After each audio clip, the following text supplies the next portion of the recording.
ধ্বনি বলতে আমরা কি বুঝি এবং বর্ণ বলতে আমরা কি বুঝি? মানুষের মুখের আওয়াজ শব্দের ক্ষুদ্রতম অংশকে ধ্বনি বলে, আর ধ্বনি লিখিত রূপ বর্ণ। বাহ,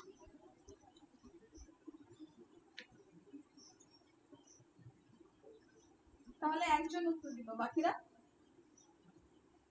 হ্যাঁ ম্যাম, ওটাই ম্যাম। আচ্ছা, পরীক্ষার হলে যদি প্রশ্ন আসে তাহলে বলবে ওটাই? ম্যাম, যেটা উচ্চারণ করা যায় সেটাই ধ্বনি, আর ধ্বনির লিখিত রূপই বর্ণ, যেটা বললো। অর্থযুক্ত যে শব্দ উচ্চারিত হয় সেটাই ধ্বনি, আর তার লিখিত রূপ বর্ণ। ম্যাডাম, বাকযন্ত্রের স্বল্পতম প্রয়াসে আচ্ছা, শব্দের যতটুকু অংশ আমরা উচ্চারণ করতে পারি সেটাই হচ্ছে ধ্বনি, আর ধ্বনির লিখিত রূপ হচ্ছে বর্ণ। এই শব্দটাকে আমি একটু চাইছিলাম যে বাকযন্ত্র।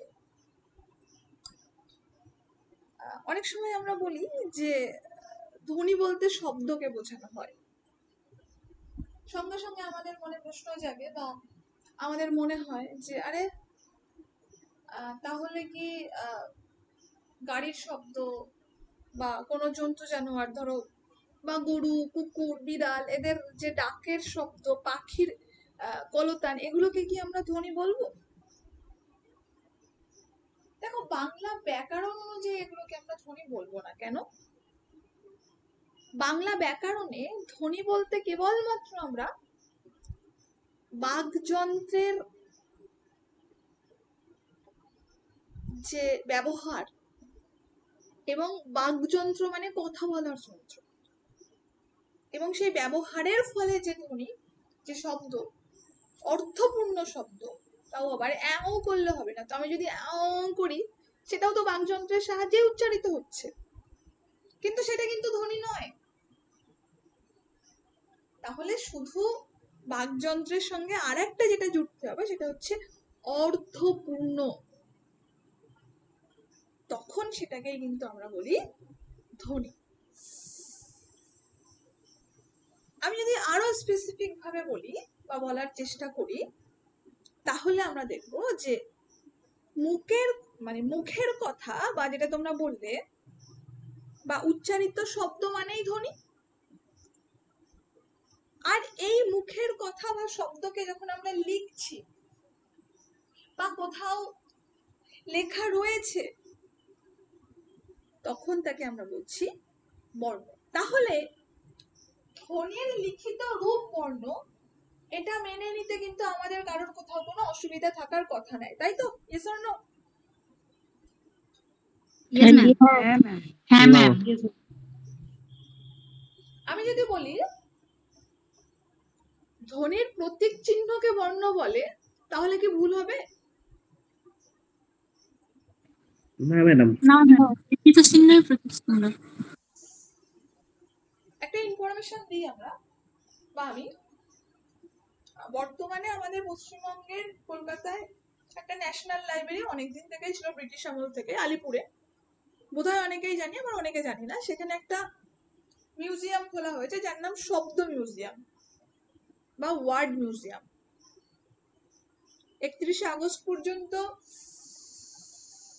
এখানে তোমরা ফ্রিতে এন্ট্রি করতে পারবে,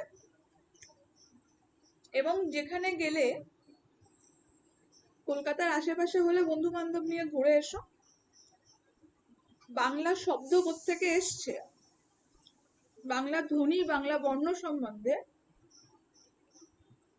অনেক কিছু জানতে পারবে। 31শে আগস্ট পর্যন্ত ফ্রি, তারপরে কিন্তু টিকিট কাটতে হবে। এবং প্রথম এরকম কোনো ইনিশিয়েটিভ পশ্চিমবঙ্গে নেওয়া হয়েছে, যদিও ন্যাশনাল লাইব্রেরি ওটা সেন্ট্রাল গভর্নমেন্টের, মিউজিয়ামটাও সেন্ট্রাল গভর্নমেন্টই ওখানে তৈরি করেছে, এবং কিছুদিন আগে, আগের মাসে অমিত শাহ এসে উদ্বোধন করেছিল। ঠিক আছে, তো পারলে ঘুরে এসো, এই মাসে ঘুরে এসো ফ্রিতে।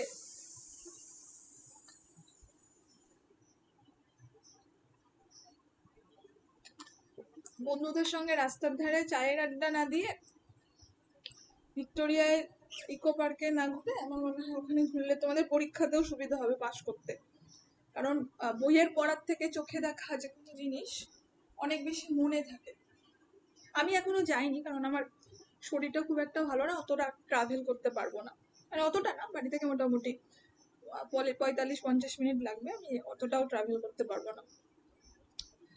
যেখানে ছিলাম আমরা, তাহলে আমরা কি বললাম যে মুখের কথা বা উচ্চারিত শব্দই হলো ধ্বনি, আর ধ্বনির লিখিত রূপ বা প্রতীক হলো বর্ণ। দেখো, বাংলায় ধ্বনি প্রধানত দুই প্রকার। তাহলে বাংলার ক্ষেত্রে আমরা ধ্বনিকে প্রধানত দুটো ভাগে ভাগ করছি।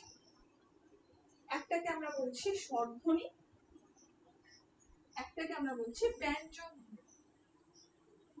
এবং বর্ণ সেম ভাবে দুই প্রকার, একটাকে আমরা বলছি স্বরবর্ণ, একটাকে আমরা বলছি ব্যঞ্জন বর্ণ। আমরা ইংরেজিতে বলবো সাউন্ড অ্যান্ড লেটার, ধ্বনি এবং বর্ণ। তাহলে মূল পার্থক্য কি আমরা বুঝলাম এতক্ষণ মোটামুটি 8-10 মিনিটে। ধ্বনি আমরা কান দিয়ে শুনি, ধ্বনির কোনো লিখিত রূপ বা নির্দিষ্ট আকার নেই। আমি যদি এটা পুরো বন্ধ করে দিলাম, তোমাদের চোখের সামনে এই মুহূর্তে কোনো পিডিএফ নেই, এবং আমি বইয়ের পর যেগুলো পিডিএফেই ছিল সেগুলো যদি আমি তোমাদেরকে এখন বলি বা বলতে থাকি, তাহলে কি তোমরা কিন্তু কোনো কিছু লিখিত আকারে দেখতে পাচ্ছ না? পাচ্ছ কি? না ম্যাম। পাচ্ছ না। তার কোনো আকার দেখতে পাচ্ছ কি? পাচ্ছ না। না। তাহলে আমার মুখের কথা যেটা তুমি কানে, আমার মুখের কথা যেটা আমার বাকযন্ত্র দ্বারা উচ্চারিত হচ্ছে এবং যে কথাটা তুমি কানে শুনতে পাচ্ছ, এটাকে আমরা ধ্বনি বলছি, যার কোনো নির্দিষ্ট রূপ বা নির্দিষ্ট আকার নেই, কিচ্ছু নেই চোখের সামনে তোমার। কিন্তু যখনই আমি এটা শো করছি, মাথায় রেখো, প্রশ্ন আসবে কিন্তু। এইবার দেখো, তুমি বিভিন্ন শব্দ, বর্ণ, অক্ষর, বাক্য চোখের সামনে দেখতে পাচ্ছ। পাচ্ছ তো? Yes or no? Yes yes ma'am. এই যে লিখিত জিনিসগুলো চোখের সামনে তোমরা দেখতে পাচ্ছ, যেগুলোকে আমরা ইংরেজিতে বলি লেটার, অক্ষর, বর্ণ, অর্থাৎ এটি চোখ দিয়ে দেখা যাচ্ছে, তোমরা আমরা দেখতে পাচ্ছি, আমরা যারা চোখে দেখি আর কি, যারা দেখি না তাদের জন্য বিভিন্ন ব্যবস্থা আছে, এবং এটা লেখা, আমরা লিখতেও পারবো, এবং বর্তমানে এটা লেখাই আছে।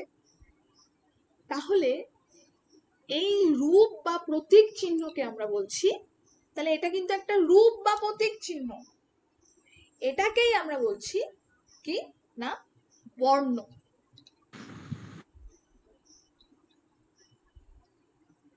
আরেকটা ছোট্ট জিনিস আমি বলবো, যেহেতু আমি ধ্বনি পড়াচ্ছি, আমি পিডিএফটা অফ করলাম, করে একটু পড়াই, দেখো ভালো করে বুঝবে। তোমাদের সামনে কিন্তু এই মুহূর্তে কোনো পিডিএফ নেই, কিচ্ছু নেই, সম্পূর্ণ ব্ল্যাঙ্ক।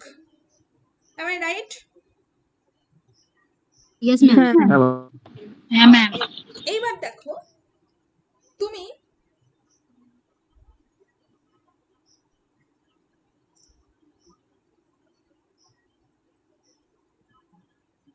মুখের ভিতর থেকে উচ্চারণ করো, অ উচ্চারণ করো, অ।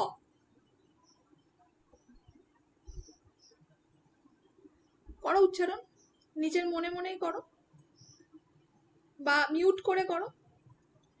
মুখে যখন অটা উচ্চারণ করবে, তখন দেখবে যে তোমার ভিতর থেকে যে শ্বাসবায়ু, সে শ্বাসবায়ু কিন্তু কোথাও লাগছে না, বাধা পাচ্ছে না। একদম ভিতর থেকে তোমার ভিতরকার শ্বাসবায়ু বা ওই বায়ুটা বাইরে এসে পড়ছে। পড়ছে তো? Yes or no? সুতরাং আমাদের এটা মেনে নিতে কোথাও অসুবিধা নেই তো, যে ধ্বনি উচ্চারণের সময় মুখের ভিতর বাতাস কোথাও বাধা পায় না, যে ধ্বনি উচ্চারণের সময় মুখের ভিতরকার বাতাস কোথাও বাধা পাচ্ছে না, তাকে আমরা বলছি স্বরধ্বনি। উচ্চারণ করো আ, বাধা পাবে না। উচ্চারণ করো ই, ই, উ, উ, কোথাও বাধা পাবে না। ও, ও, স্বাধীনভাবে ম্যাম হচ্ছে, উচ্চারিত হচ্ছে। এক্স্যাক্টলি, স্বাধীনভাবে উচ্চারিত হচ্ছে। এইবার তুমি ক উচ্চারণ করো,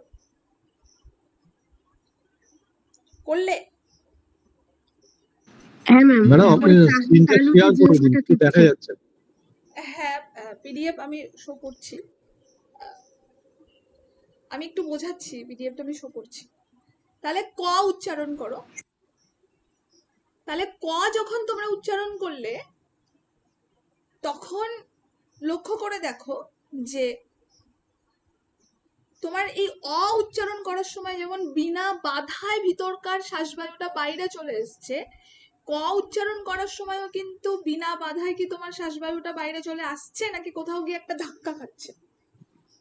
ধাক্কা কণ্ঠতে কণ্ঠতে ধাক্কা ধাক্কা খাচ্ছে। খাচ্ছে। ধাক্কা খাচ্ছে। কোথায় ধাক্কা খেলো বলো তো? কণ্ঠ, বাকযন্ত্রে। কণ্ঠ। তাহলে এই যে ক উচ্চারণ করার সময় কোথায় ধাক্কা খেলো, খ উচ্চারণ করার সময় কোথায় ধাক্কা খেলো,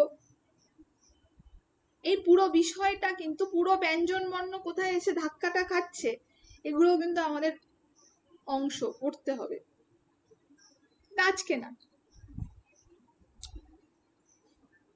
তাহলে মোদ্দা কথা ধ্বনি বুঝে নিলাম, যেখানে আমাদের কোনো লেখা জিনিস ছিল না, পুরো ফুল ব্লাঙ্ক একটা জায়গা, যেখান থেকে আমরা দেখেছি যে একটা জায়গায় বাধা পাচ্ছে, একটা জায়গায় বাধা পাচ্ছে না, যেটা বাধা পাচ্ছে না সেটা স্বরধ্বনি, যেটা বাধা পাচ্ছে সেটা ব্যঞ্জন ধ্বনি, তাই তো?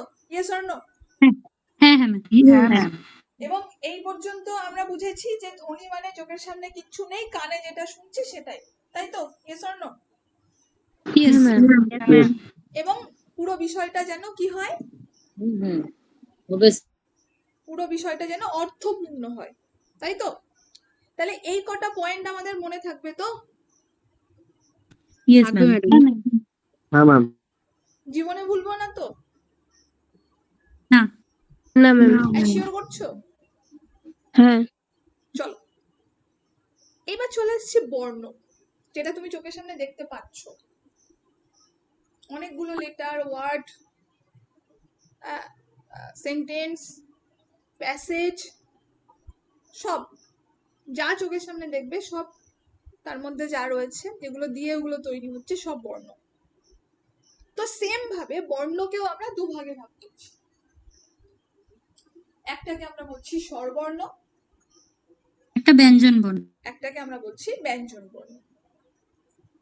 আমরা যে স্বরধ্বনি দেখলাম, এই স্বরধ্বনির লিখিত রূপকে আমরা বলছি স্বরবর্ণ, আবার ব্যঞ্জন ধ্বনির লিখিত রূপকে আমরা বলছি ব্যঞ্জন বর্ণ। বলা বাহুল্য টোটাল স্বরবর্ণের সংখ্যা হচ্ছে 11টি, 11টি। এবং টোটাল ব্যঞ্জন বর্ণের সংখ্যা হচ্ছে কত বলো? 39টি। 39টি। এক্স্যাক্টলি 39টি।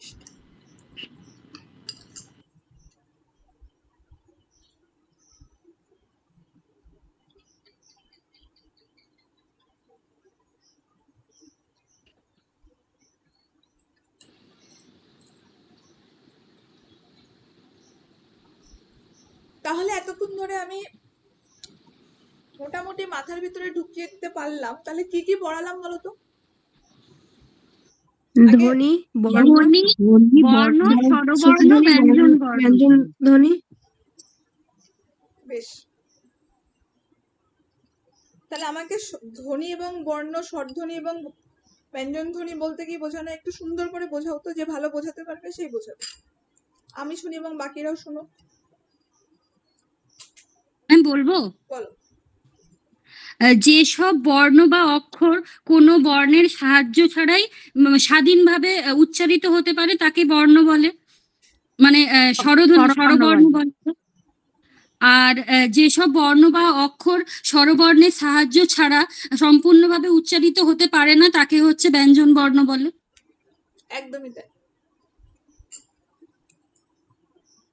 এই যে যেগুলো বললাম এবং তোমরাও যেগুলো ফিডব্যাক দিলে খুব ভালো, এগুলো কিন্তু কোনো বইতে পাবে না এরকম।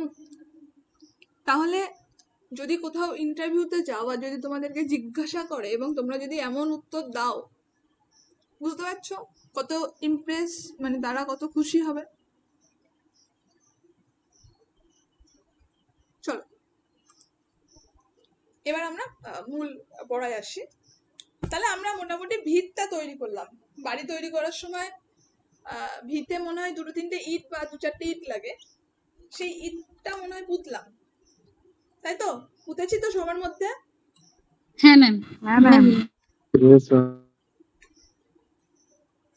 দেখো আমি আর ধ্বনি বর্ণ নিয়ে আলাদা করে কিছু বলছি না, এখানে লেখা রয়েছে, শুধু একটাই কথা বলছি। একটা শব্দ ভারত, এই ভারত শব্দটাকে যদি আমরা ভাঙি তাহলে এর মধ্যে আমরা 4টি ধ্বনি পাবো। কি কি? ভ, ভা যেহেতু বলছি, আ, র এবং ত, ভারত। আবার কুল একটি শব্দ, এটাকেও যদি আমরা ভাঙি তাহলে এর মধ্যে আমরা 3টি ধ্বনি পাবো, ক, হস্য এবং ল। তাহলে ভারতের মধ্যেও আমরা 4টে ধ্বনি পাচ্ছি। কিভাবে পাচ্ছি বুঝলা? কুলের মধ্যেও কিন্তু এই যে আকার রস্যিকার, এগুলোও কিন্তু ধ্বনিরই অংশ। এখানেও কিন্তু আমরা, যেহেতু ওটা উচ্চারিত হচ্ছে, তুমি শুনতে পাচ্ছ, আমি বলতে পাচ্ছি, এখানেও কিন্তু আমরা 3টে ধ্বনি পাচ্ছি। চলে আসছি বর্ণ। আলাদা করে আমি আর কিছু বলছি না। ধ্বনির লিখিত রূপ সেটাই বর্ণ, লিখিত চিহ্ন বা প্রতীক সেটাই বর্ণ। যেমন স্বরবর্ণ, ব্যঞ্জন বর্ণ। আরেকটা জিনিস যেটা বলার সেটা হচ্ছে বর্ণ দেখা যায় কিন্তু ধ্বনি কানে শোনা যায়।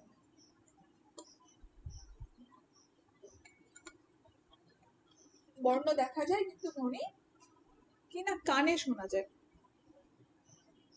দেখো এই যে স্বরধ্বনি বা স্বরবর্ণ মানে কি, যে ধ্বনিগুলো বাকযন্ত্রের কোথাও বাধা না পেয়ে উচ্চারিত হয় সেগুলোকে আমরা বলছি স্বরধ্বনি। এই ধ্বনির লিখিত রূপকে বলা হচ্ছে স্বরবর্ণ। বাংলা ব্যাকরণের টোটাল 11টা। কি কি পরপর দেওয়া রয়েছে? অ, আ, ই, উ, হ্রস্ব দীর্ঘ, রি, এ, ওই, ও।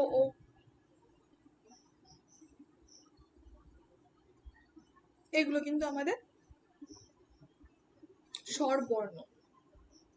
তাহলে প্রশ্ন আসতে পারে বাংলায় স্বরবর্ণের সংখ্যা কতগুলো? এই উত্তরটা কিন্তু আমাদের মাথায় ভালো করে 11টি। 11টি, এক্স্যাক্টলি।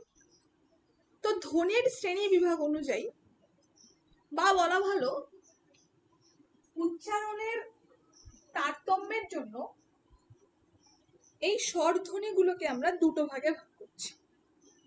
আমরা ব্যাকরণবিদরা দুটো ভাগে ভাগ করেছেন। কি কি? একটাকে আমরা বলছি হ্রস্ব শব্দ, আর একটাকে আমরা কি বলছি? দীর্ঘ শব্দ। আচ্ছা, এই হ্রস্ব শব্দটার মধ্য দিয়ে কি প্রকাশ পাচ্ছে? কম কম সময় লাগে। ভালো করে বলো, বুঝলাম না তপতি। যে স্বরধ্বনি উচ্চারণের জন্য কম সময় লাগে। এক্স্যাক্টলি, কম সময় লাগে। আর দীর্ঘ? যে স্বরধ্বনি সময় বেশি উচ্চারণে লাগে। অপেক্ষাকৃত বেশি লাগে। এক্স্যাক্টলি।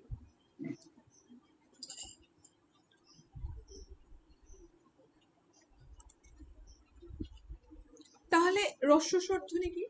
যেটা তুমি বললে বা তোমরা বললে, যে স্বরধ্বনি উচ্চারণ করতে কম সময় লাগে তাকে আমরা বলছি হ্রস্ব স্বরধ্বনি। যেমন অ, রস্বই, রস্যু। দীর্ঘ, যে স্বরধ্বনি উচ্চারণ করতে বেশি সময় লাগে। তুমি অ উচ্চারণ করো, তোমাকে থামতেই হবে। তুমি আ উচ্চারণ করো, তুমি দেখবে অনেকটা রিদম পর্যন্ত তুমি যেতে পারছো। অর্থাৎ আ উচ্চারণ করতে কিন্তু আমাদের অনেকটা বেশি সময় লাগছে। শুধু তাই নয়, বাংলা বর্ণমালায় একমাত্র আ বর্ণ যেটা উচ্চারণ করতে গেলে আমাদের মুখগহ্বর সব থেকে বেশি প্রসারিত হয়। তার একটা উদাহরণ আছে, তুমি আমি সবাই, আমরা সবাই এর মধ্যে দিয়ে গেছি ছোটবেলায়। আমাদের হয়তো মনে নেই, মা বাবা বা বাড়ির লোক যখন আমাদের খাওয়াতে আসতো তখন বলতো আকর আকর আকর, আর আমরা আ করতাম। এখনো সেই ট্রেন্ডই চলছে, বাচ্চাদেরকে খাওয়ানোর জন্য গার্ডিয়ান বা বাবা মারা বলে আকর আকর, বাচ্চারা মুখটা হা করে ফেলে বা আ করে। কেন?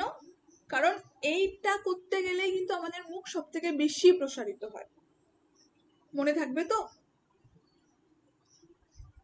হ্যাঁ ম্যাম। হ্যাঁ ম্যাম। সেই সঙ্গে সঙ্গে আর কি আছে?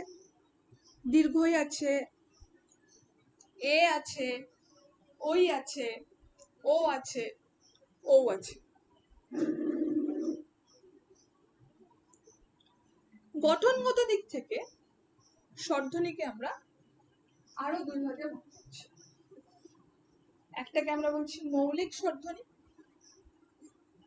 একটাকে আমরা বলছি কি না যৌগিক যৌগিক স্বরধ্বনি। এক্স্যাক্টলি। তাহলে মৌলিক স্বরধ্বনি বলতে যে স্বরধ্বনিগুলোকে আমি বা তুমি বা আমরা কেউ, পৃথিবীর কেউ বিশ্লেষণ করতে পারবো না, বিশ্লেষণ করা যায় না, তাকে আমরা বলছি মৌলিক স্বরধ্বনি। মৌলিক যেমন অ, আ, রস্বই, রস্যু, এ, ও। আরেকটা জিনিস এখানে যুক্ত করা হয়েছে, সেটা হচ্ছে এ। যৌগিক বলতে যে স্বরধ্বনিকে তুমি ভাঙতে পারবে, যে স্বরধ্বনিকে তুমি বিশ্লেষণ করতে পারবে। যেমন ওই, বলবি না কি হলো তোর, যেটা কাজ করতে এলি কি হলো দেখ। ইয়ে করো, মিউট করো। ওইকে তুমি বিশ্লেষণ করতে গেলে কি কি পাবে? এইটা একটু মনে রেখো। হ্যাঁ, ওইকে বিশ্লেষণ করতে গেলে তুমি পাবে অ এবং রস্বই।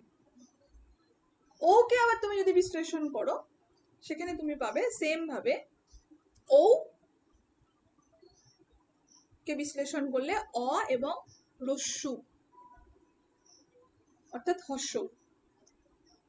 তাহলে এই দুটো কিন্তু আমাদের মাথায় রাখতে হবে যে যৌগিক স্বরধ্বনির ক্ষেত্রে ওই এবং ও খুব গুরুত্বপূর্ণ, এবং ওইকে বিশ্লেষণ করলে আমরা কি কি পাই, ওকে বিশ্লেষণ করলে আমরা কি কি পাই, খুব গুরুত্বপূর্ণ। বিভিন্ন পরীক্ষায় কিন্তু এই দুটো থেকে প্রশ্ন আসে।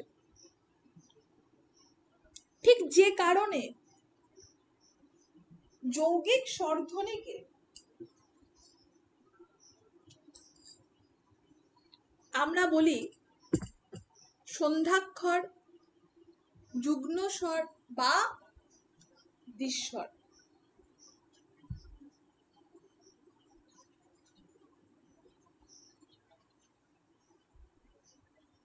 তাহলে যৌগিক স্বরধ্বনির কিন্তু আমরা আরো কিছু নাম পেলাম। তার মধ্যে একটা হচ্ছে সন্ধ্যাক্ষর, তার মধ্যে একটা হচ্ছে যুগ্ম স্বর, তার মধ্যে একটা হচ্ছে দ্বিস্বর। এই জায়গাটা কিন্তু খুব গুরুত্বপূর্ণ। হ্যাঁ, মাথায় রেখো ভালো করে, কারণ প্রশ্ন আসার চান্স খুব আছে এখান থেকে। আমি বলে দেবো কোনগুলো বেশি গুরুত্বপূর্ণ, সেই জায়গাগুলো একটু ভালো করে গুরুত্ব দেবে। এবার চলে এসেছে আরেকটা জায়গায়, সেটা হচ্ছে প্লুতস্বর। আচ্ছা, আমরা ধরো কোথা থেকে একটা বাড়িতে গেলাম, বাড়ি গিয়ে সবার আগে কি খুঁজি? মাকে খুঁজি তো? Yes or no? Yes ma'am. হ্যাঁ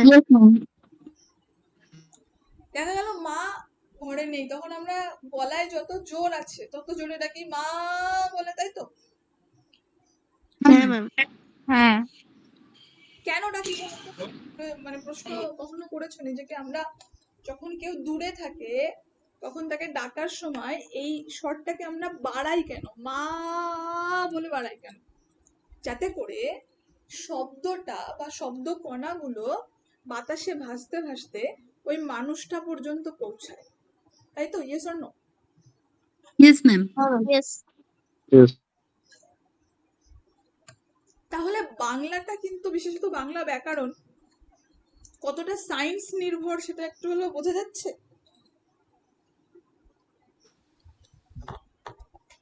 যাচ্ছে বোঝা? হ্যাঁ বিজ্ঞান নির্ভর হ্যাঁ তো? ম্যাম। এখানে অনেকেই বোধহয় হ্যাঁ ম্যাম। বিজ্ঞানের আছো, তোমরা একটু রিলেট করতে পারবে, বেশি ভালো। তো এই যে তুমি মা বলে ডাকছো এবং ময়ের পরে অনেকগুলো আ যোগ করছো, এটাকে আমরা বলছি প্লুতস্বর।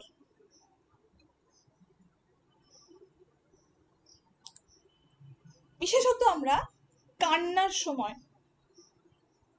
গানের সময় বা দূর থেকে কাউকে ডাকার সময় কোনো স্বরধ্বনিকে টেনে টেনে যখন উচ্চারণ করি, ওই যে প্রলম্বিত বা ওই যে টেনে টেনে উচ্চারণ করছি, ওই যে টানছি, ওই অংশ, ওই স্বরটাকে আমরা বলছি প্লুত স্বর। প্লুতস্বর। আমার সোনার বাংলা, আমি তোমায় ভালোবাসি, বাসি, এই যে সি, তুমি মানে আমরা বিভিন্ন সিনেমায় দেখি যে বিশেষত একটু পুরোনো দিনকার সিনেমা, দেখা গেল মাঠ দিয়ে যাচ্ছে, ওই দূরে যদু রয়েছে, এখান দিয়ে ডাকছে যদু হে, ঠিক আছে, কারণ এই যে হে বলছে যাতে এই শব্দটা ওই পর্যন্ত পৌঁছায়, শব্দকণাটা। তাহলে এটাকে আমরা বলছি কি না, প্লুতস্বর। বোঝা গেল তো? হ্যাঁ ম্যাম। হ্যাঁ ম্যাম। নেক্সট চলে আসছি আমরা জিহ্বার অবস্থান অনুযায়ী স্বরধ্বনি শ্রেণী বিভাগ। আমাদের যে জিহ্বা, আমাদের জিহ্বার অবস্থান অনুযায়ী কিন্তু স্বরধ্বনিকে আমরা বিভিন্ন ভাগে ভাগ করতে পারি। যেমন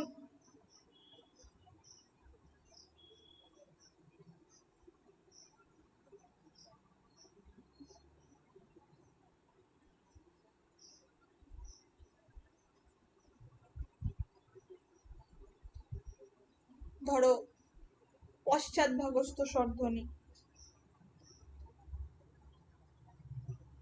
যেমন ধরো কুঞ্চিত স্বরধ্বনি, যেমন ধরো সংবৃত স্বরধ্বনি এবং বিবৃত স্বরধ্বনি।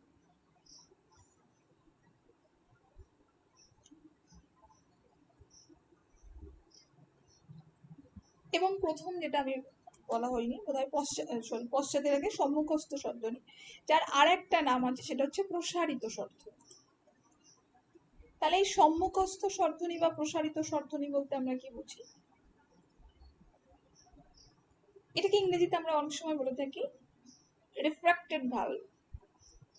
তবে এই মুহূর্তে আমাদের ইংরেজি গুলো পড়ার দরকার নেই, কিন্তু অনেক সময় কি আমরা এখানে তোমরা আছো, যেটা আমি প্রায়শই মানে খেয়াল করি যে অনেকে ইংলিশ মিডিয়ামের আছো। যেমন গতদিন কোনো একটা ক্লাসে আমি দেখছিলাম যে ইংলিশ মানে বাংলা কিছুই বোঝে না, তো কেবল তাদের জন্য পাশে এইগুলো দেওয়া যাতে তাদের একটু বুঝতে সুবিধা হয়। আদারওয়াইজ তোমরা যারা বাংলা বোঝো তাদের কোনো প্রয়োজন নেই।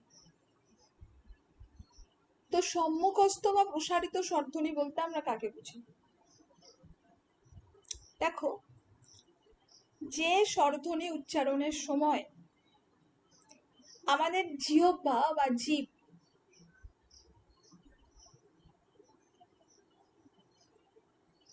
সামনে এগিয়ে আসে,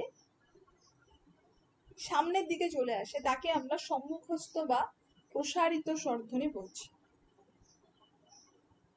যেমন ই, ই, এ, এ। আবার পশ্চাৎভাগস্থ স্বরধ্বনি,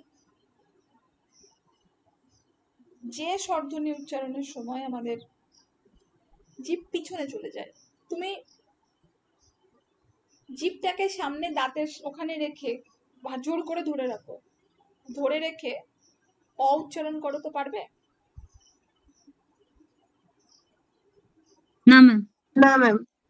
সেম ভাবে তুমি উ উচ্চারণ করতে পারবে না, ও উচ্চারণ করতে পারবে না।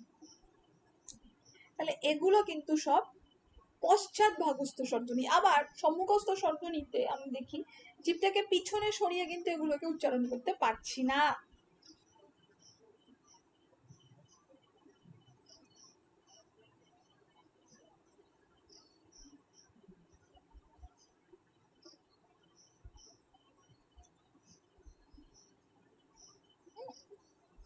নেক্সট আমরা চলে আসছি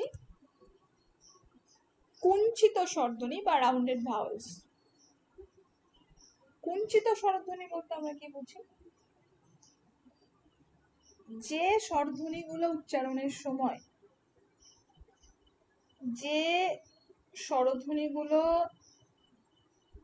উচ্চারণের সময় ঠোঁট দুটি গোলাকার কুঞ্চিত হয়,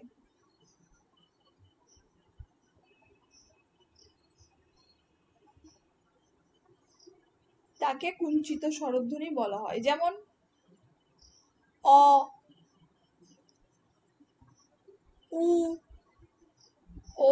দেখো তুমি উচ্চারণ করো, তোমার ঠোঁট দুটো মোটামুটি একটা গোলাকৃতি আকার নেবে, দুটো ঠোঁট মিলে।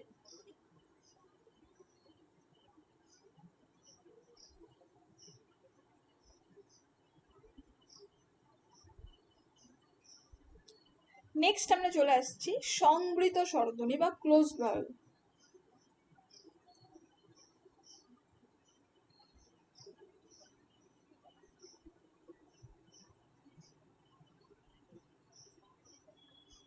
সংবৃত স্বরধ্বনি বলতে আমরা কাকে বুঝছি? দেখো, যে ধ্বনিগুলো উচ্চারণের সময় সবচেয়ে কম প্রসারিত ও উন্মুক্ত হয়,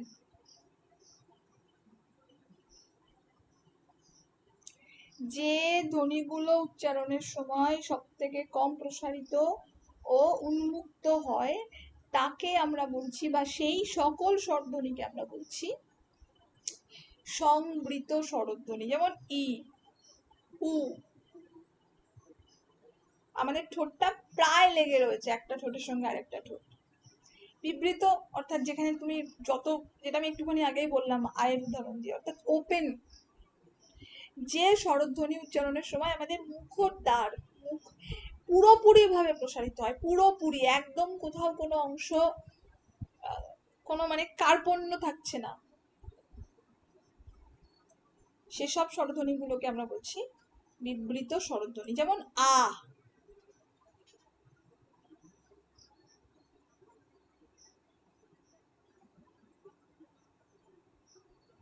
দেখো, উচ্চারণের স্থান অনুযায়ী আবার স্বরধ্বনিকে আমরা আলাদা আলাদা ভাগে ভাগ করছি। তার মধ্যে পড়ছে কণ্ঠ অর্থাৎ কণ্ঠধ্বনি, তার মধ্যে পড়ছে তালব্য ধ্বনি, তার মধ্যে পড়ছে ওষ্ঠধ্বনি,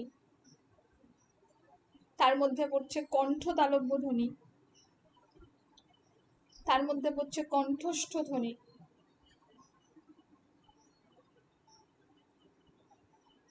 তার মধ্যে পড়ছে মূর্ধন্য ধ্বনি।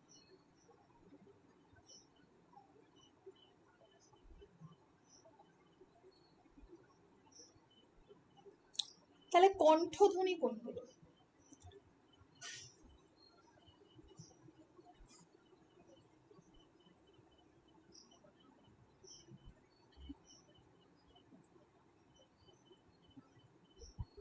অর্থাৎ আমাদের যে কণ্ঠ,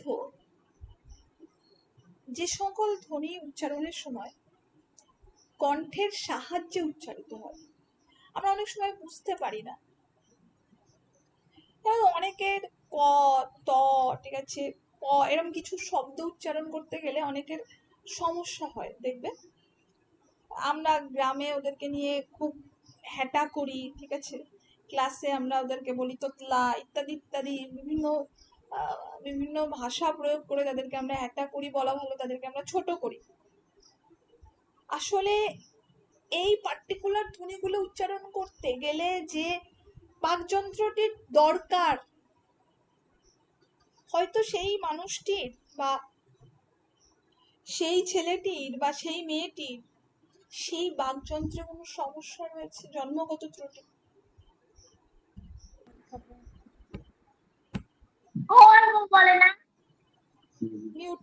মিউট করো। সুতরাং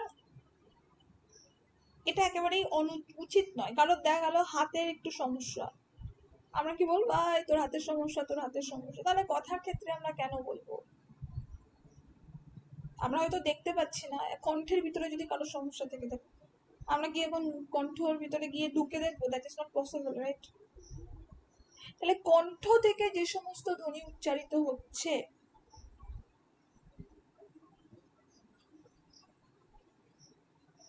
তাদেরকে আমরা বলছি কি না কণ্ঠধ্বনি। যেমন অ, আ, উফ, আসিল, মিউট করো।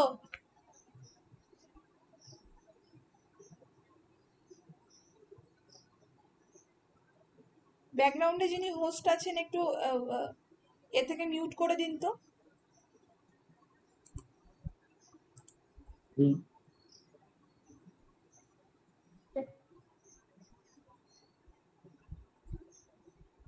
তো যেখানে ছিলাম আমরা, আর কি তালব্য ধ্বনি।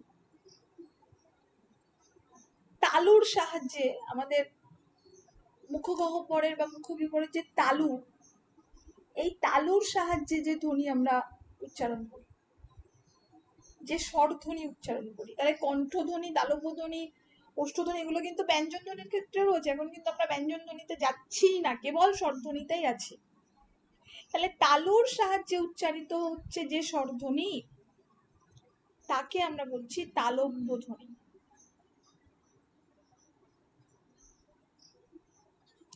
কি কি আছে তালব্য ধ্বনির ক্ষেত্রে? ই আর ই, ই আর ই, অর্থাৎ হ্রস্বইকার আর দীর্ঘইকার। নেক্সট হচ্ছে ওষ্ঠধ্বনি বা ওষ্ঠ স্বরধ্বনি। এমন স্বরধ্বনির ওই 11টির মধ্যে এমন কিছু স্বরধ্বনি পাবে যেগুলো উচ্চারণের সময় আমাদের ওষ্ঠের ব্যবহার লাগে। ওষ্ঠ দুটো বা ওষ্ঠদ্বয় চেপে তুমি এই উ উচ্চারণ করতে পারবে না। এই উ উচ্চারণ করতে গেলে তোমার এই ওষ্ঠের ব্যবহার লাগবেই। ঠিক সেই জন্যই কিন্তু আমরা এটাকে বলছি ওষ্ঠধ্বনি। কণ্ঠস্থ ধ্বনি। কণ্ঠস্থ ধ্বনি বলতে আমরা কাকে বোঝাচ্ছি? যেখানে কণ্ঠ এবং ওষ্ঠ দুটোর ব্যবহার আছে।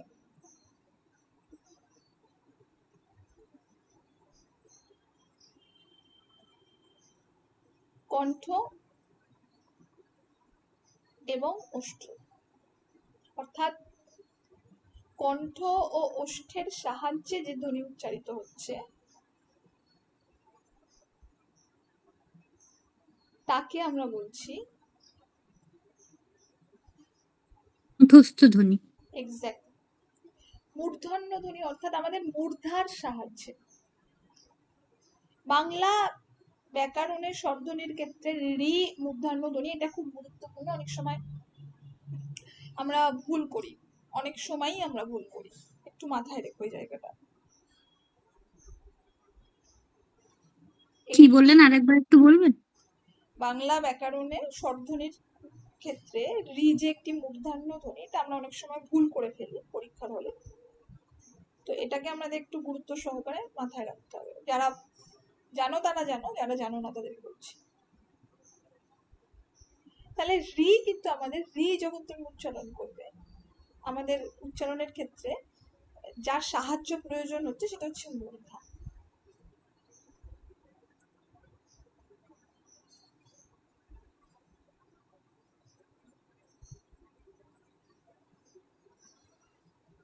ঠিক যে কারণে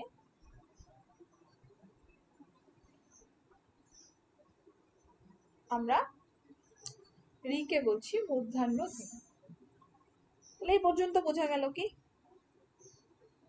ম্যাডাম এইটা উচ্চারণ করার সময় মনে হচ্ছে না যেন বাধাপ্রাপ্ত হচ্ছে রয়ের মতো, স্বরধ্বনির মতো?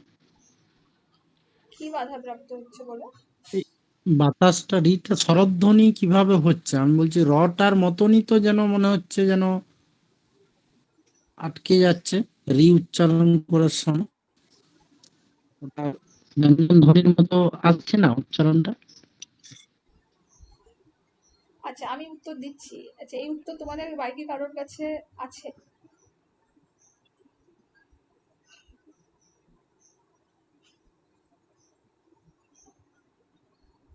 বাকিরা ম্যাম এখানে তো শ্বাসবায়ু কোথাও বাধাপ্রাপ্ত হচ্ছে না, কিন্তু আমাদের জিহ্বার অবস্থানটা থাকছে মূর্ধন্য মানে মূর্ধার কাছে। গুড। আমাদের সবার আগে বুঝতে হবে যে মূর্ধা বলতে কাকে বোঝানো হয়, বলো তো। তপতি, ওকে একটু বুঝিয়ে দাও মূর্ধা। দন্ত আর তালুর মাঝখানে মূর্ধা। এটা যেহেতু মূর্ধার সাহায্যে উচ্চারিত হচ্ছে, সেহেতু এই যে জিহ্বাটা উল্টে যাচ্ছে, যার জন্য তোমার মনে হচ্ছে ওখানে বাধা প্রাপ্ত হচ্ছে। বোঝাতে পারলাম কি?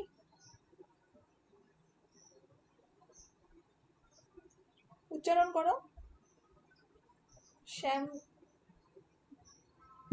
হ্যাঁ ম্যাডাম।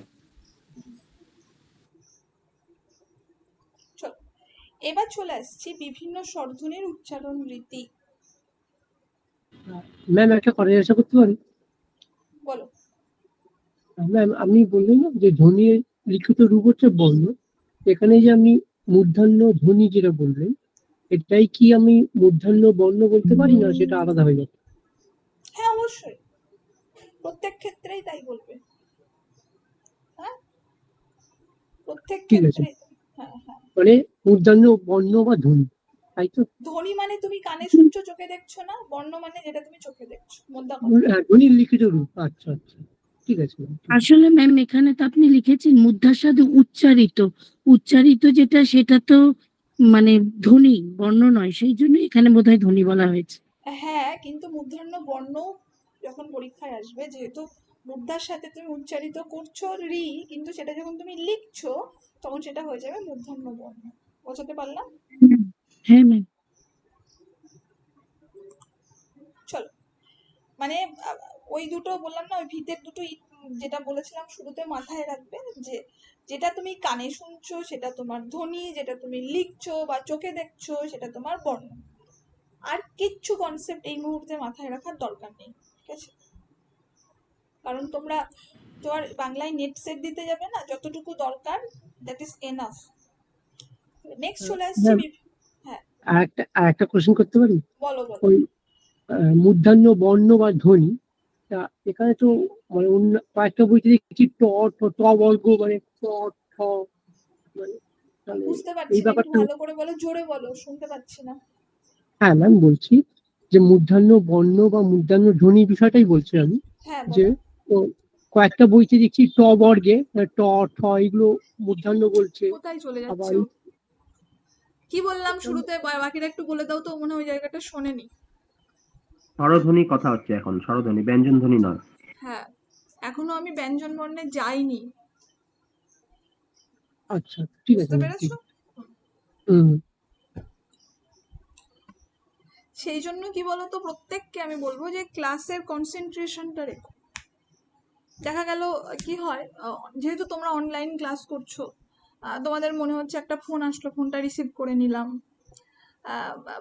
বা বাড়িতে কারোর সাথে দুটো কথা বলে নিলাম, ঠিক আছে? অনলাইন ক্লাসের এইটা হচ্ছে ডিসঅ্যাডভান্টেজ।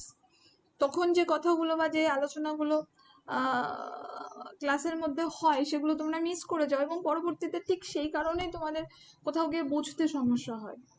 সেই জন্য যদি মনে করো ক্লাসটা ঠিকঠাক করে করব, তাহলে আমার মনে হয় একেবারেই সিরিয়াসলি ক্লাসটা করা উচিত, ঠিক আছে? কারণ হয় না, মানে এই ফোন আসলো, ঘর থেকে বেরিয়ে গেলাম, ঠিক আছে, কারোর সাথে কথা বললাম, এদিকে ক্লাস চলছে। এটা আমার মনে হয় এরকম ক্লাস করা বেকার, ডেটা নষ্ট করো তোমরা ফোনের। ইন্টারনেটটাও তো কিনতে হয়, তাই না? চলো, নেক্সট চলে আসছে বিভিন্ন স্বরধ্বনির উচ্চারণ রীতি এবং বৈশিষ্ট্য। দেখো, বাংলায় বা বাংলা ভাষায় অকারের দুই রকম উচ্চারণ রীতি আছে, জানো তো? একটাকে আমরা বলছি স্বাভাবিক রীতি, আর একটাকে আমরা বলছি স্বাভাবিক বা বিকৃত রীতি। এগুলো তোমরা কোনো বইতে পাবে না, ঠিক আছে? তো জাস্ট জানার জন্য বলে দিচ্ছি, পরীক্ষায় আসতে পারে। তো স্বাভাবিক রীতি বলতে কোনগুলো, যেমন ধরো অনেক সময় আমরা অসীম, অসুখ, সরল অর্থাৎ দন্তস্বয়ের পরে অ, দখল, জল, ফল, এইগুলো উচ্চারণ করছি। এগুলো কিন্তু সব আমাদের অটা কিন্তু তুমি ঠিকঠাক ভাবে উচ্চারণ করছো, এখানে কিন্তু কোথাও অয়ের কোনো পরিবর্তন তুমি দেখতে পাচ্ছ না। কিন্তু তুমি অতুল উচ্চারণ করতে গিয়ে কিন্তু তুমি মনের ভুলে অতুল উচ্চারণ করবে তো। হ্যাঁ ম্যাম। এটাকে আমরা বলছি অস্বাভাবিক বা বিকৃতি রীতি। আমরা কিন্তু কেউ বলি না সবই নয়, আমরা বলি সবই নয়, আমরা বলি সস্ত্রীক, আমরা বলি সশিষ্য, আমরা বলি যদি। আমরা কিন্তু কেউ যদি বলি না, যদি বলি না, আমরা বলি যদি। যদি বলি তো ইয়েস, কেউ কেউ বলে থাকে। হ্যাঁ অনেকেই বলে থাকে, কিন্তু সেটা রেয়ারেস্ট। আমি একটা কথা বলি যে প্রত্যেকটি নিয়মের কিন্তু ব্যতিক্রম আছে। প্রত্যেকটি, শুধু বাংলা তো বাংলা, তুমি যে কোনো সায়েন্টিফিক এক্সপেরিমেন্টেরও তুমি তার এক্সেপশনাল পাবে। তুমি যখন একটা টেস্ট করবে যে কোনো একটা জায়গায়, যে কোনো তোমার শরীরের কোনো প্রবলেম, দেখবে নিচে লেখা থাকে যে দ্যাট ইজ প্রবাবল, ভালো মানে 1% হলেও কিন্তু এটা ভুল হওয়ার চান্স থাকে, যেমন লাল পাতলা। লেখা থাকে। একদমই তাই। তো এরকম এক্সেপশনাল কিন্তু সব জায়গায় আছে। তো এক্সেপশনাল আমরা ধরবো না, আমরা ইন জেনারেল যেটা সেটাই ধরবো। যেমন মন, মন, মন, মন কিন্তু আমরা বলি না, বলি মন। মধু আমরা বলি না, আমরা বলি মধু। তাহলে প্রত্যেক ক্ষেত্রে দেখো অয়ের জায়গায় কিন্তু আমরা ও উচ্চারণ করে ফেলছি। Yes or no? Yes ma'am. Same ভাবে কিন্তু আ, যদিও বা আ এটি একটি দীর্ঘস্বর, আয়ের স্বাভাবিক উচ্চারণ যেমন ধরো বাবা, কাকা, মামা। অস্বাভাবিক উচ্চারণ করো তো কিছু, বা বিকৃত উচ্চারণ।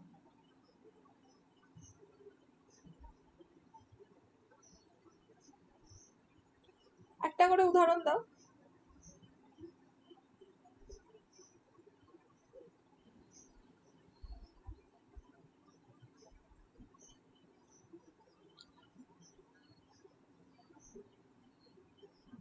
মনে পড়ছে না?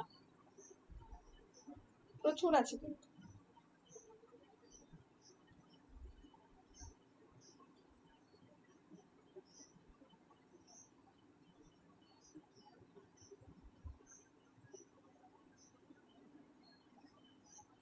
আচ্ছা জ্ঞান বানান বলো তো। বর্গেজ ইউ আকার দন্তের ন। তাহলে ওটা যদি আটাকে ঠিক করে উচ্চারণ করি তাহলে কি উচ্চারণ হবে? জ্ঞান। আমরা কি উচ্চারণ করি? জ্ঞান।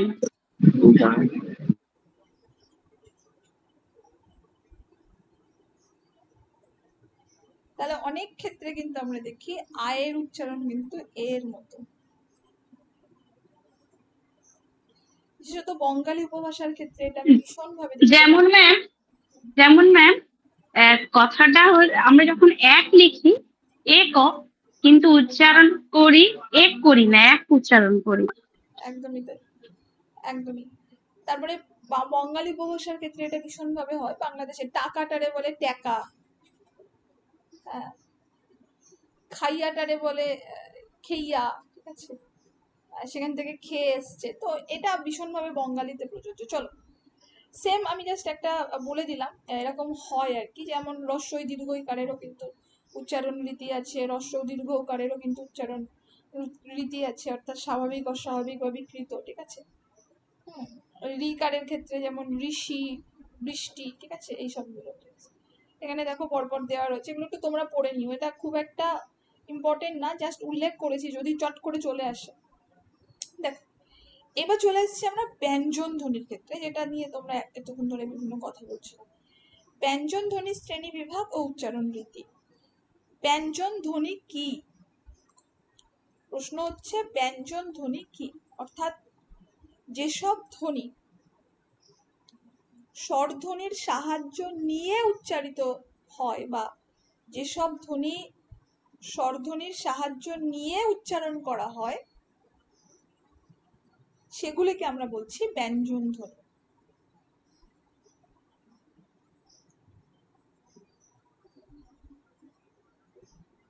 এটা আমরা সকলেই বুঝতে পারছি, প্রত্যেকটি ব্যঞ্জন ধ্বনি কিন্তু উচ্চারণ করা হয় স্বরধ্বনির সাহায্যে,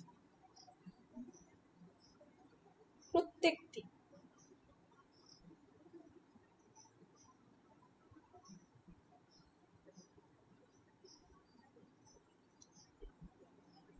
এবার দেখো, এই ব্যঞ্জন ধ্বনি যেটা কিছুক্ষণ আগে বললাম, লিখিত রূপ বা প্রতীককে আমরা বলি ব্যঞ্জন বর্ণ। আমার তোমাদের কাছে একটা প্রশ্ন, বাংলা ব্যাকরণে ব্যঞ্জন ধ্বনির সংখ্যা 29টি, কিন্তু ব্যঞ্জন বর্ণের সংখ্যা, বলো বলো কেন? চেষ্টা করো, তারপর তো আমি আছি।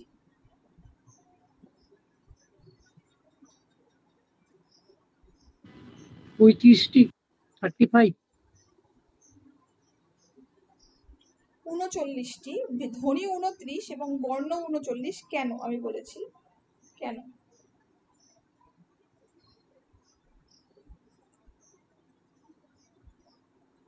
কারণ ম্যাম সব বর্ণ ধ্বনিতে রূপান্তর করা যায় না। ম্যাম বলছি অনেকগুলো কি সেম উচ্চারণ আছে, যেমন ব দুটো আছে, ন দুটো আছে।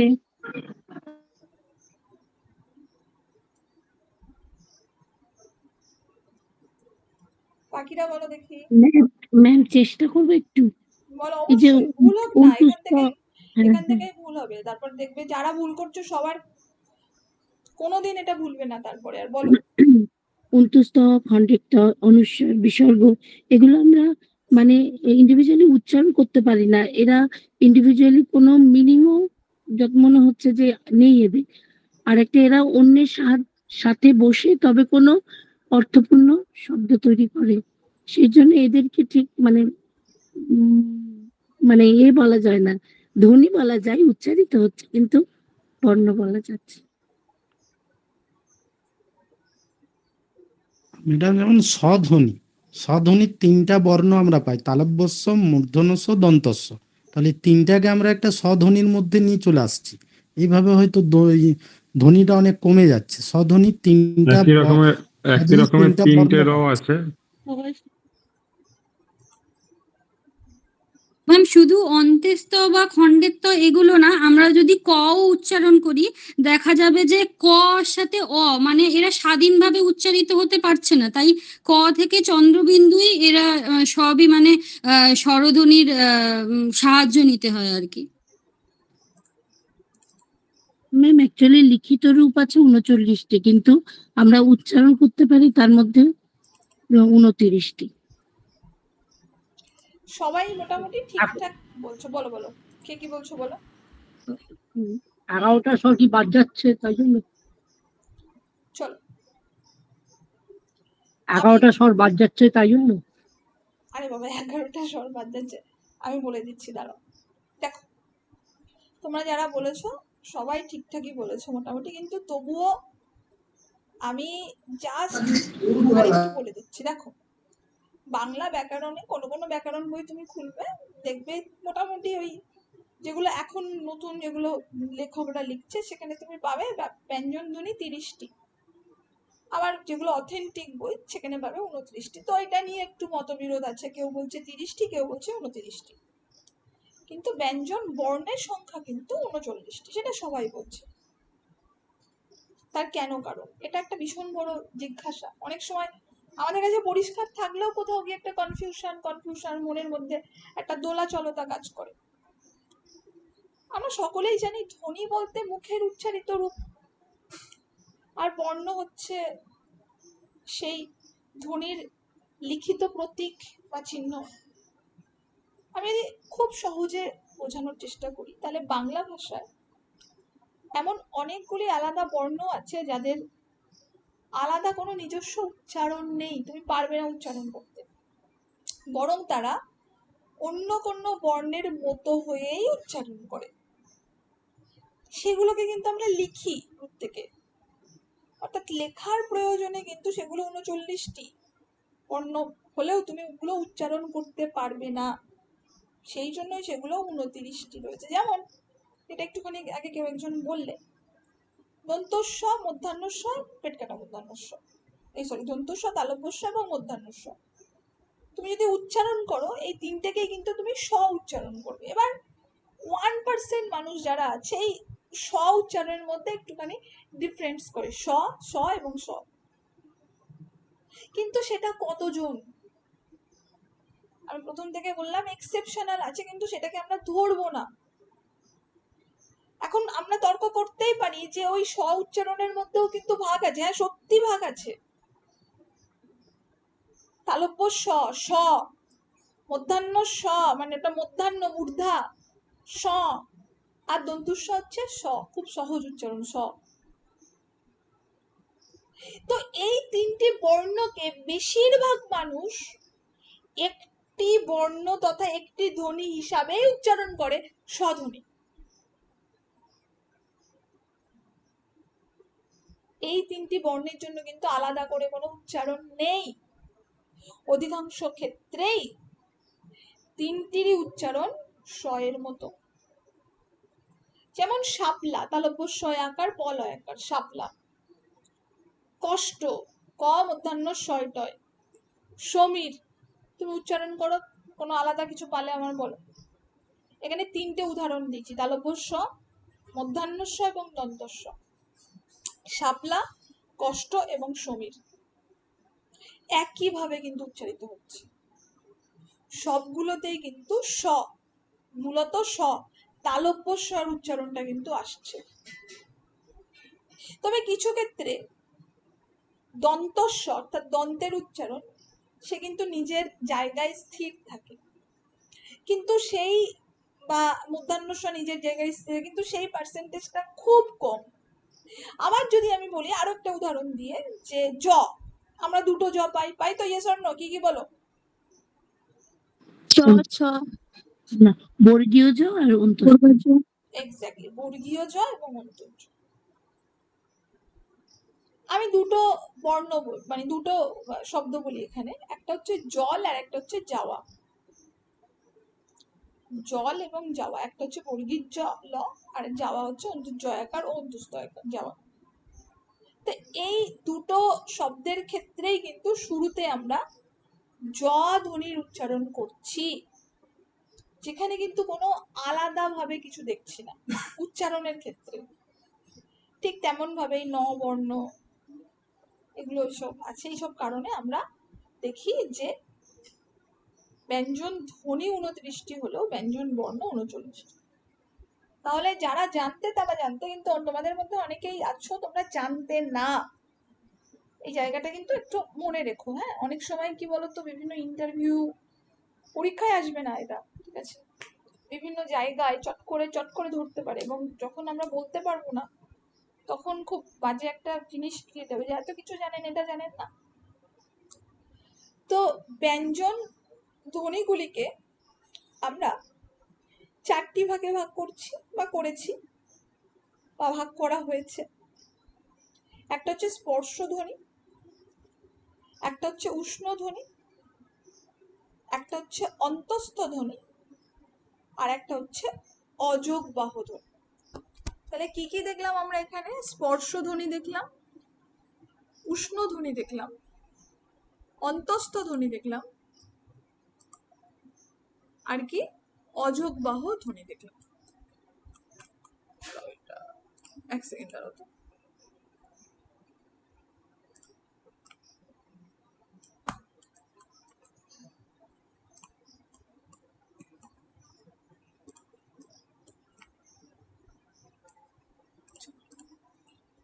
হ্যাঁ, এগুলো দেখলাম।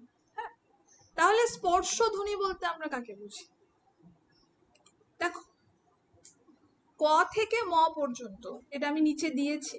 আচ্ছা আমাকে তার আগে বলো, তোমরা অনেকেই জানো, আমাকে পূর্বেও উত্তর দিয়েছিলে, হচ্ছে ক থেকে ম পর্যন্ত কতগুলি বর্গ রয়েছে বলো তো আমাদের? প্রত্যেকটি বর্গে কটা করে ধ্বনি থাকে? পাঁচটা করে। একদমই তাই। তাহলে 5টা বর্গে 5টা করে ধ্বনি 5টি করে। হ্যাঁ 25টি। তাহলে ক থেকে ম পর্যন্ত কিন্তু টোটাল 25টি স্পর্শ ধ্বনি রয়েছে। কারণ এই ধ্বনিগুলি উচ্চারণের সময় আমাদের বাকযন্ত্রের যে বিভিন্ন অংশ, যেমন কণ্ঠ, যেমন তালু, যেমন মূর্ধা, যেমন দন্ত, যেমন ওষ্ঠ, এগুলো প্রত্যেকটি কোথাও না কোথাও স্পর্শ করে উচ্চারণ হয়। ঠিক সেই কারণে এগুলোকে আমরা বলি স্পর্শ ধ্বনি।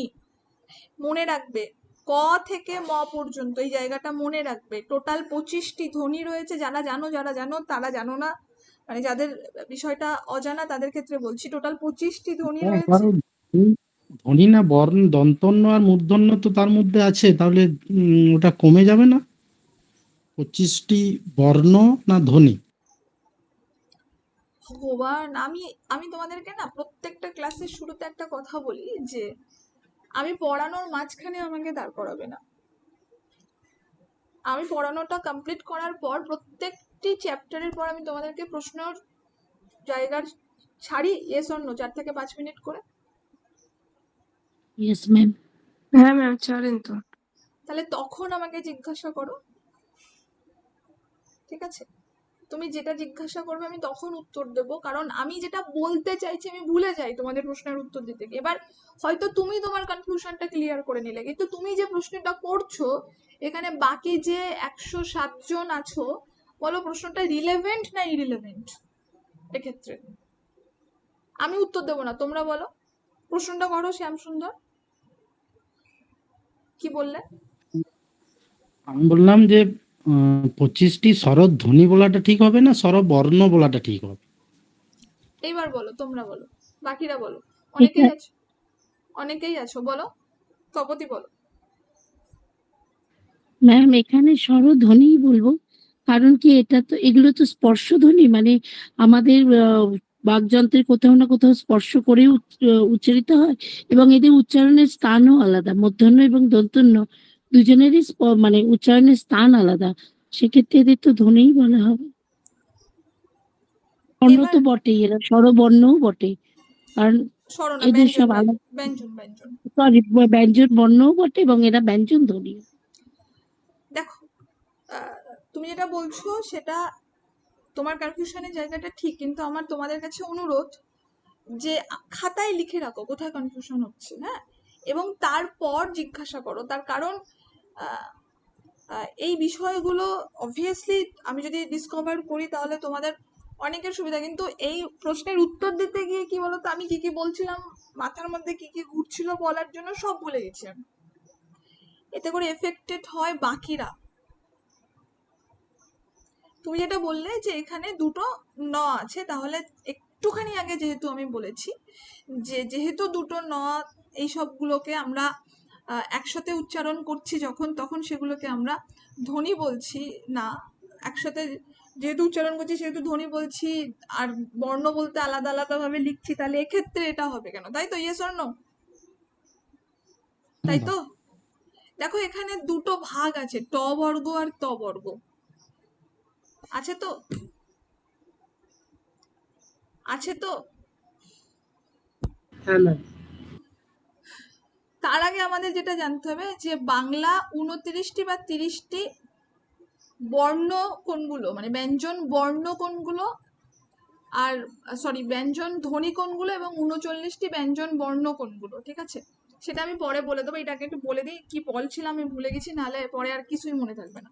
চলো, তাহলে আমি কি বলছিলাম, যে ক থেকে ম পর্যন্ত যে টোটাল 25টি ধ্বনি, এখানে আমাদের কিন্তু মনে রাখতে হবে পরীক্ষার জন্য, যেটা সব থেকে বেশি গুরুত্বপূর্ণ, যেটা আমাদের পরীক্ষার প্রায়শই আমি কম্পিটিটিভ এক্সামে দেখি, যে স্পর্শ কতগুলো, স্পর্শ ধ্বনি কতগুলো আছে বাংলা বর্ণমালায়।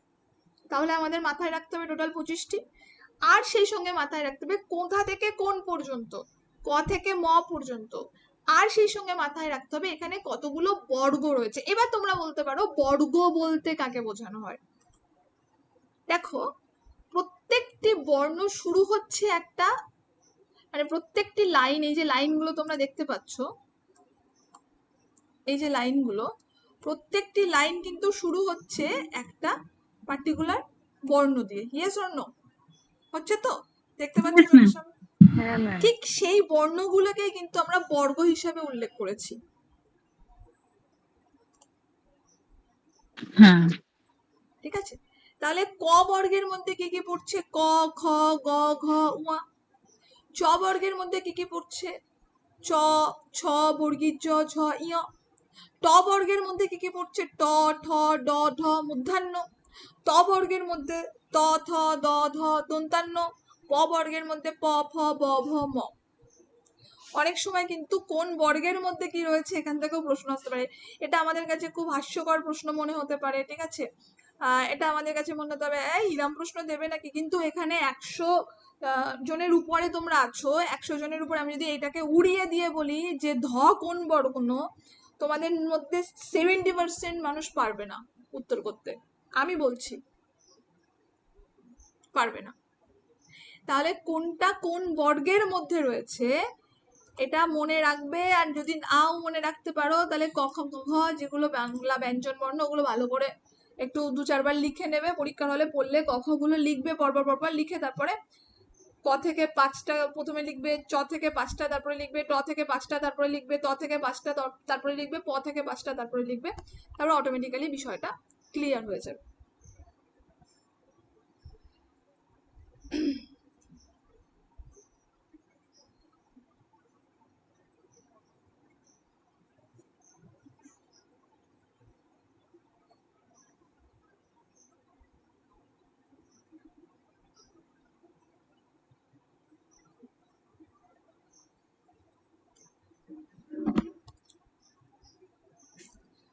তাহলে আমরা একটা জিনিস দেখেছি বাংলা বর্ণমালায়,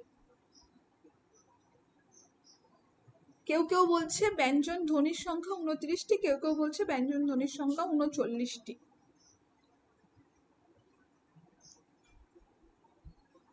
তাহলে তোমাদের যেটা আমি বলবো সেটা, আমি আজকে এই জায়গাটা এখনো পড়াইনি, পড়াবো, ঠিক আছে? ব্যঞ্জন ধ্বনি কোনগুলো, ধ্বনি আলাদা, জাস্ট আমি শুরু করেছি।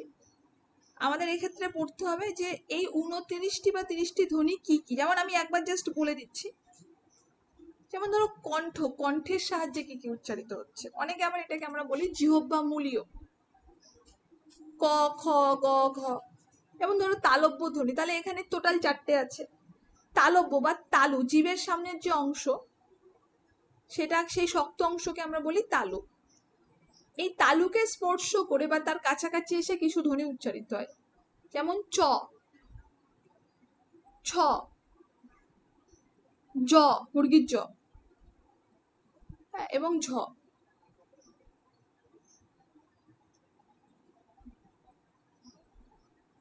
আবার দন্ত মূলীয় বা মূর্ধন্য, সেখানে আবার 6টি বর্ণ আছে। অর্থাৎ জিভের ডগা, উপরের পাটির দাঁতের গোড়া বা তার সামান্য উপরে দাঁড়াও, যখন স্পর্শ করে তখন তাকে আমরা বলছি দন্তমূলীয় বা মূর্ধন্য ধ্বনি। কি কি? ট, ঠ, ড, ঢ, ত, থ, দ, ধ। যতগুলো ধ্বনি তুমি দেখতে পাচ্ছ প্রত্যেকটাই কিন্তু বর্ণ। বোঝাতে পারলাম?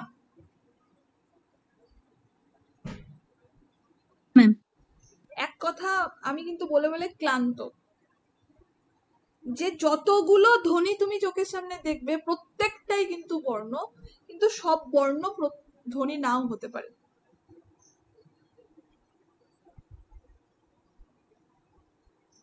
আরেকটা কথা যেটা বলার সেটা হচ্ছে আধুনিক ধ্বনি বিজ্ঞানে ত, থ, দ, ধ কে একেবারে আধুনিক কালে দন্ত এবং ট, ঠ, ড, ঢ এটাকে আমরা দন্তমূলীয় বা মূর্ধন্য এই ধ্বনি হিসাবে ধরছি। ঠিক তেমন ভাবে আবার 4টি ওষ্ঠ ধ্বনি আছে। কি কি? আমাদের যে ঠোঁট, ওষ্ঠ, ওষ্ঠ মানে ঠোঁট, এটা আশা করি আমরা জানি। ঠোঁট দুটি কাছাকাছি এসে বা পরস্পরের সংস্পর্শে যে ধ্বনিগুলি মানে উচ্চারিত হয় বা ওষ্ঠের সাহায্যে যে ধ্বনিগুলো উচ্চারিত হচ্ছে, যেমন প উচ্চারণ করো, দেখো দুটো ঠোঁটের সঙ্গে দুটো মানে একটার সঙ্গে আরেকটা টাচ করছে, করছে তো, করছে তো। হ্যাঁ ম্যাম। হ উচ্চারণ করো সেম ভাবে, ব উচ্চারণ করো, ভ উচ্চারণ করো। তাহলে এই চারটেকে কিন্তু আমরা বলছি ওষ্ঠধ্বনি। আবার নাসিক্য ধ্বনি 3টি আছে, অর্থাৎ ফুসফুস থেকে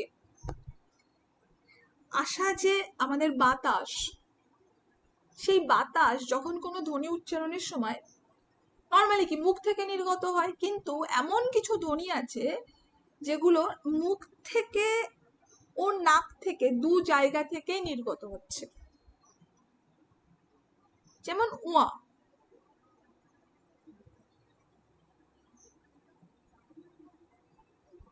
যেমন ন, ম। এই প্রত্যেকটি উচ্চারণের সময় কিন্তু আমাদের নাসিক মানে নাকের কিন্তু সাহায্য লাগে। নাক দুটো চেপে তুমি ম উচ্চারণ করো, দেখো নাসিকার এই যে গহ্বর দুটো মানে নাকের এই জায়গাটা চেপে তুমি ম উচ্চারণ করো, দেখো পারো কিনা, কিংবা ন উচ্চারণ করো, দেখো হচ্ছে কিনা। হচ্ছে কি, হলে আমায় বলো। হচ্ছে না ম্যাম। এবার চলে আসছি শীষ ধ্বনি বা উষ্ণ ধ্বনি। দেখো শীষ ধ্বনি বা উষ্ণ ধ্বনি কেন বলছি এটাকে আমরা, এটা আমি নেক্সট দিন পড়াতাম, কিন্তু আজকে জাস্ট বলে যাচ্ছি কারণ তোমাদের অনেকের কনফিউশন হচ্ছে বারবার করে বলার পরেও, কেন ধ্বনি কেন বর্ণ, কেন ধ্বনি কেন বর্ণ, আমি ক্লান্ত। দেখো বাতাস ছাড়ার সময় ঘর্ষণ বা শীষের মতো শব্দ তৈরি হয়। কিছু কিছু ধ্বনি আছে যেগুলো যখন আমরা উচ্চারণ করি, যখন বাতাসটা মুখ থেকে বেরোয়, তখন সেই বাতাসটা বিভিন্ন বাকযন্ত্রের মধ্যে ঘর্ষিত হয়ে ঘর্ষণকে যেন শীষের মতন উচ্চারিত হয়। যেমন স, দেখো স উচ্চারণ করো, কিছু কিছু ক্ষেত্রে আমি উচ্চারণ করতে গেলে আমার অলরেডি একটা শীষ ধ্বনি মানে শীষ টাইপের বেরিয়েই গেল। স, স দুই ক্ষেত্রেই কিন্তু দন্তস্ব তালব্যস্ব দুই ক্ষেত্রেই তো স এবং স এটাকে আমরা আলাদা করে ডিফারেন্ট করতে পারি বলে এক্ষেত্রে শীষ ধ্বনিকে আমরা দুটো হিসাবেই দেখি, স দন্তস্ব অর্থাৎ স তালব্যস্ব হিসাবে কিন্তু দেখি।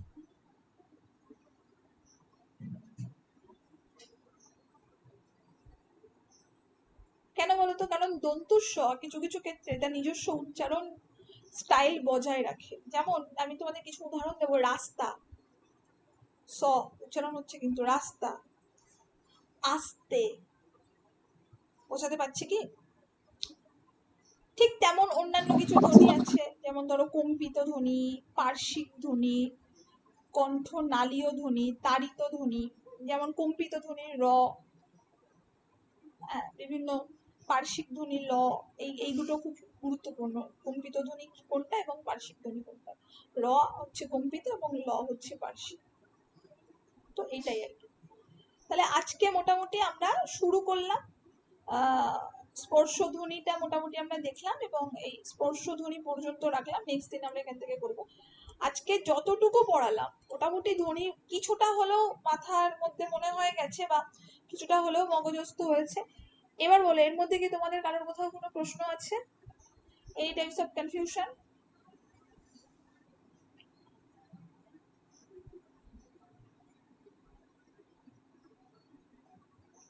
ম্যাম আমার একটা কনফিউশন আছে। বলো। ম্যাম আপনি ওই স্বরধ্বনি পড়ানোর সময় যেখানে প্লুতস্বর বলে একটা আহ, সংজ্ঞা পড়িয়েছিলেন, ওখানে আপনি শুধু মেনশন স্বরধ্বনিকে করেছিলেন, মানে ওটা কি শুধু স্বরধ্বনিকেই বলেন না ব্যঞ্জন ধ্বনিকেও বলা যেতে পারে? না না, ওটা স্বরধ্বনিই কেবল,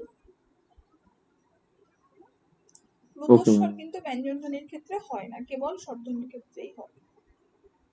তুমি দেখো, তুমি উচ্চারণ করো, তুমি যত টানবে কোথাও কিন্তু তুমি ব্যঞ্জন ধ্বনিকে টানতে পারবে না। তুমি যদি ক টানো তাও শেষে কিন্তু স্বরই থাকছে। বোঝাতে পারলাম? হ্যাঁ ম্যাম, ঠিক আছে। চলো, আর কারোর কোথাও কোনো কনফিউশন আছে কি? ম্যাম বলছি নাসিক্য ধ্বনি বলতে মানে ক বর্গে যেমন শেষ বর্ণটা ইয়, তারপর চ বর্গের ইয়, তো মানে শেষ বর্গের শেষ বর্ণগুলোকে নাসিক্য ধ্বনি বলা যাবে তো ম্যাম?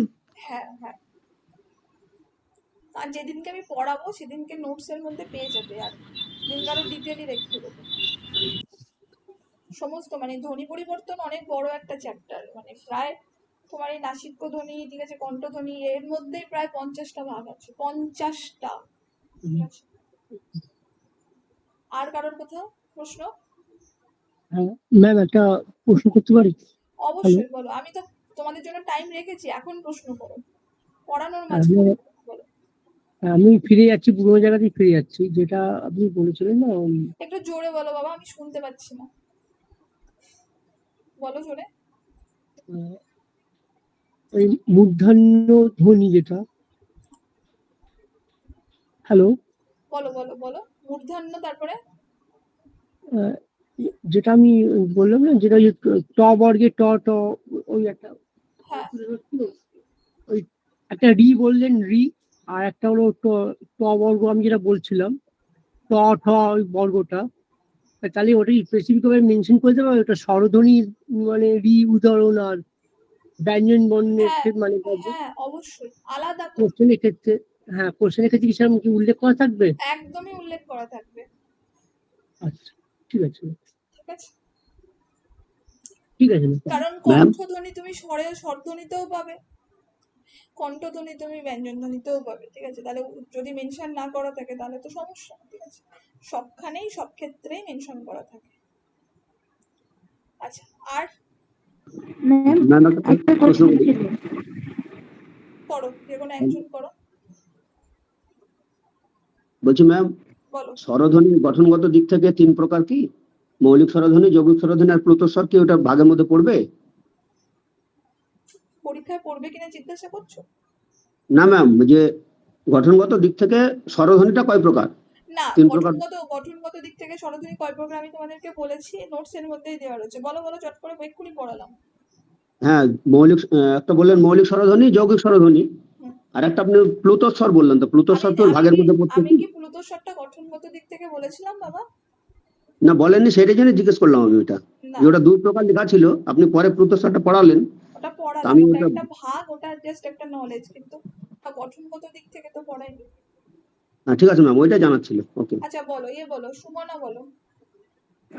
ম্যাম বলছি ওই স্বরধ্বনির যে ভাগগুলো পড়িয়েছিলেন, যেটা কোনোটা ওপেন, কোনোটা হচ্ছে ক্লোজ, এবার ওইগুলো যে সিকোয়েন্স ধরে থাকে না, যে সম্মুখ ওপেন বা সম্মুখ বন্ধ, এরকম ধরনের কিছু থাকে ভাগ, একসঙ্গে অনেকগুলো দিয়ে দেয়, তো ওগুলো কি আপনি ম্যাম নোটসে দিয়ে দেবেন পরে? ওখানে তো দেওয়াই রয়েছে, যেগুলো দেওয়া রয়েছে, যে কোনগুলো ওপেন, যা ওপেনের মধ্যে যা যা দেওয়া রয়েছে সেগুলো, ঠিক আছে, পশ্চাৎ বলতে যা যা দেওয়া রয়েছে সেগুলো, মানে ওটা তো ইন ডিটেলসে দেওয়া। না না ম্যাম, না ওইটা বলছি না, মানে একসঙ্গে অনেকগুলো 2-3টে করে থাকে না, যে হয়তো সম্মুখ এবং তার সঙ্গে হয়তো ওপেন বা আচ্ছা এরম আচ্ছা, ব্যাপারগুলো থাকে। আচ্ছা বুঝতে পেরেছি। হ্যাঁ হ্যাঁ, ওটা এখন আমি ওখানে এখন আমি যাইনি, ওটা তুমি পরের স্টেপের কথা বলছো, বুঝতে পেরেছি। ঠিক আছে, ওটা আমি পরে পড়াবো। হ্যাঁ, ঠিক আছে, চলো। ম্যাম আমি একটা কথা বলবো? বলো বলো। বলছিলাম এই যে নোটস এর ব্যাপারটা বলা হচ্ছে, এটা কি আমাদের যে এটা এই গ্রুপটা আছে, যে গ্রুপ থেকে আমরা পড়ছি আর কি, এখানেই দেওয়া হবে নাকি আলাদাভাবে কিছু ভাবে দেওয়া হয়? না, অবশ্যই এখানেই মনে হয়, এখানেই দেওয়া হবে, এটা আমি ঠিক জানি না, তুমি অ্যাডমিনিস্ট্রেটিভ